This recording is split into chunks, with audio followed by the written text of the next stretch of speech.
Hello friends, I am doctor Ajay Kothari. आज का case study है अबाउट हाई ग्रेड स्पॉन्डिलोलिस्थेसिस और ये है मिसेस नूतन। इनके बारे में, इनका एज है सिर्फ 41 इयर्स, बट इनको 2 से 5 कदम चलना भी पॉसिबल नहीं था, इतना सीवियर पेन में थे।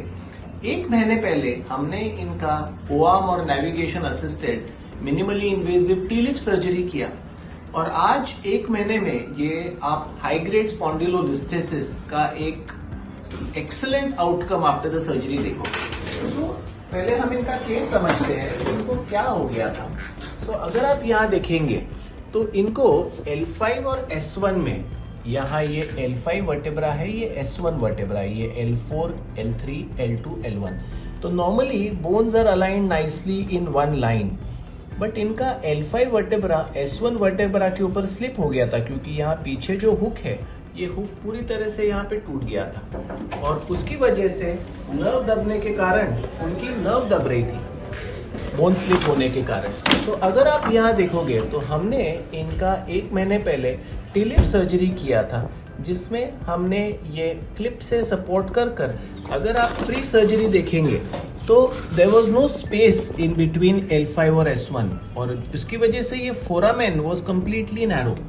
बट अगर आप देखोगे तो ये L5 का बॉडी है, ये S1 का बॉडी है। द केज हमने डाल के इसको पूरा जैकअप किया है और उसकी वजह से ये फोरामेन जो होता है ये ओपन हो जाता है क्योंकि यहाँ से नसें निकलती है और वो ऑटोमेटिकली ऑटो डिकम्प्रेस हो जाता है।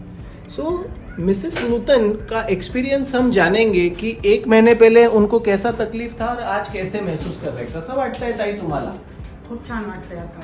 1 महिन्यापूर्वी काय परिस्थिती होती? 1 महिन्याच्या पूर्वी मला कमरेचा एवढा भयंकर त्रास होता, मी 4 पाऊल सुद्धा चालू शकत नव्हते। 4 पाऊल पण चालू शकत नव्हते आणि जेवायला सुद्धा बसू शकत नव्हते। बरं, खूप कंडिशन खराब होती, पण इथं आल्याच्या नंतर ऑपरेशन झाल्याच्या नंतर एकदम पूर्ण त्रास बरा झाला। आणि काय अनुभव कसा होता? किती त्रास वाटत होता ऑपरेशन नंतर? खरंच त्रास झाला का काही? नाही, बिलकुल त्रास। आणि दुसऱ्या दिवशी मी म्हटलं होतं उभं करून चालवलं की नाही? चालवलं। दुसऱ्याच दिवशी ऑपरेशनच्या नंतर मला चालायला लावले। अरे वा।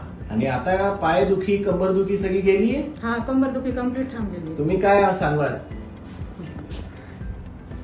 ऑपरेशन चांगलं झालं, त्याच्यानंतर थोडा आराम भेटलेला आहे। बरोबर। त्याच्यावर खूप त्रास होत होता, चालायला वगैरह फार त्रास होता। परफेक्ट। सो फ्रेंड्स, अगर आप यहाँ देखेंगे तो L5 S1 listhesis is a very challenging case scenario, especially these high grade लिस्थेसिस।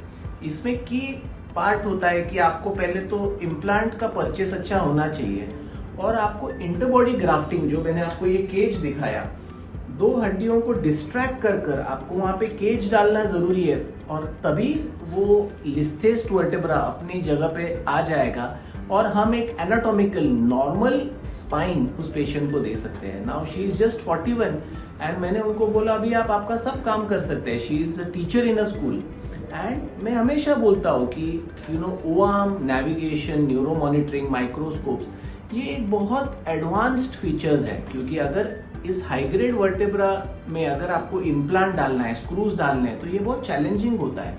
But आप ओआर्म, नेविगेशन में जब ये सर्जरीज करते हो तो उसके काफी अच्छे रिजल्ट्स आपको देखने को मिलते हैं and these are the life changing moments for such patients.